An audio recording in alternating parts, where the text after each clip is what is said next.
So today we're going to look at the characters' actions and we're going to see how they connected to the next event in the story.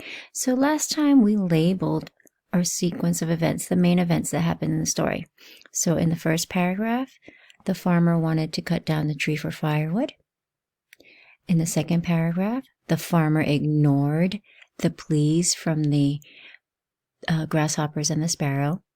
And in the bottom half of that paragraph, the farmer again changed his mind after tasting the sweet honey in the tree.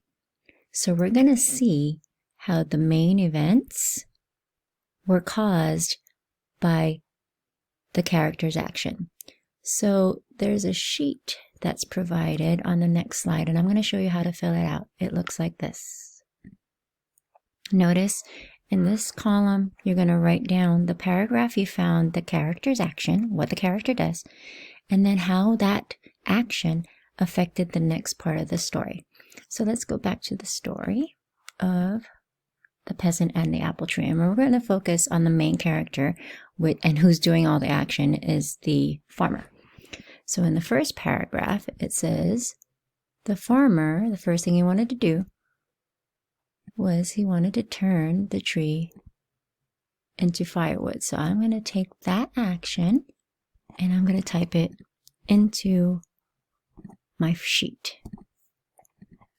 It's in paragraph 1. The farmer wanted to turn the tree into firewood. And so that's the first thing the main character did.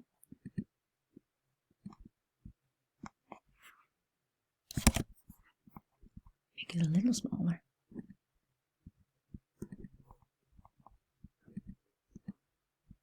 Okay, and because he decided to cut the firewood, let's see what happened in the next section.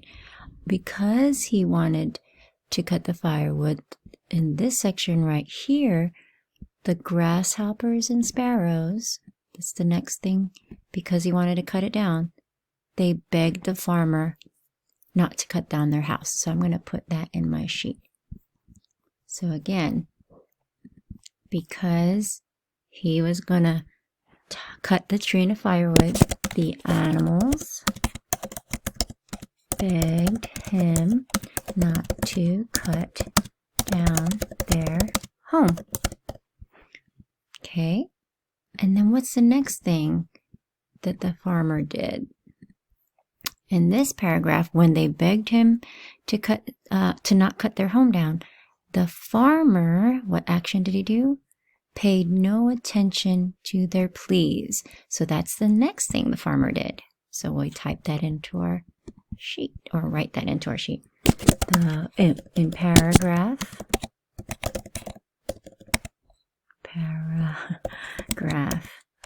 2, the farmer ignored the animals. I'm just putting it in my words.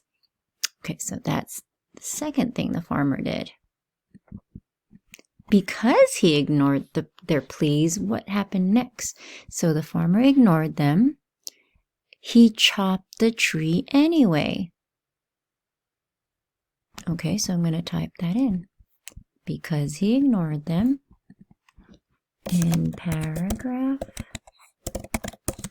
2, he chopped the tree. So, because he chopped the tree, what happened next? Let's see, what did the farmer do next? What happened to the farmer? When he he found a hive full of honey and he tasted it right there. And then it says he liked it. So when he found the honey, he liked it. I'm going to type that in. After he cut the tree, in paragraph 2, he found honey that he really liked. And because he found the honey that he really liked, what happened? Let's go see. What happened? The farmer threw down the axe, and he looked at the tree with new eyes.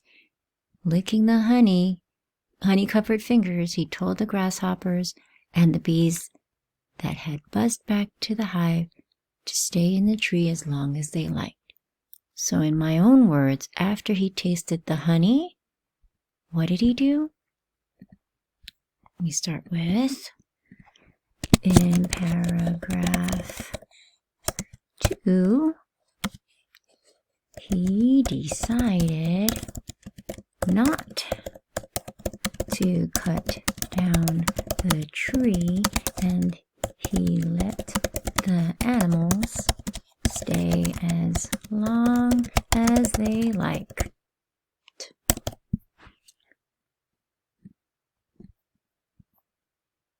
And so I think that's the end of the story. So we could stop there. And I want to point out, all I did was I looked at what the farmer did and then how that led to the next event in the story. So again, it's what the characters' actions and how they influenced the story. So that's what you're going to do next. You're going to look at the fox and the crow, and you're going to think about the crow and all the actions. I'm sorry, the fox, not the crow. Look at the fox, because he's the main character, and see the actions that he does in the story, and you're going to tell me what happened because he did that action. All right, good luck.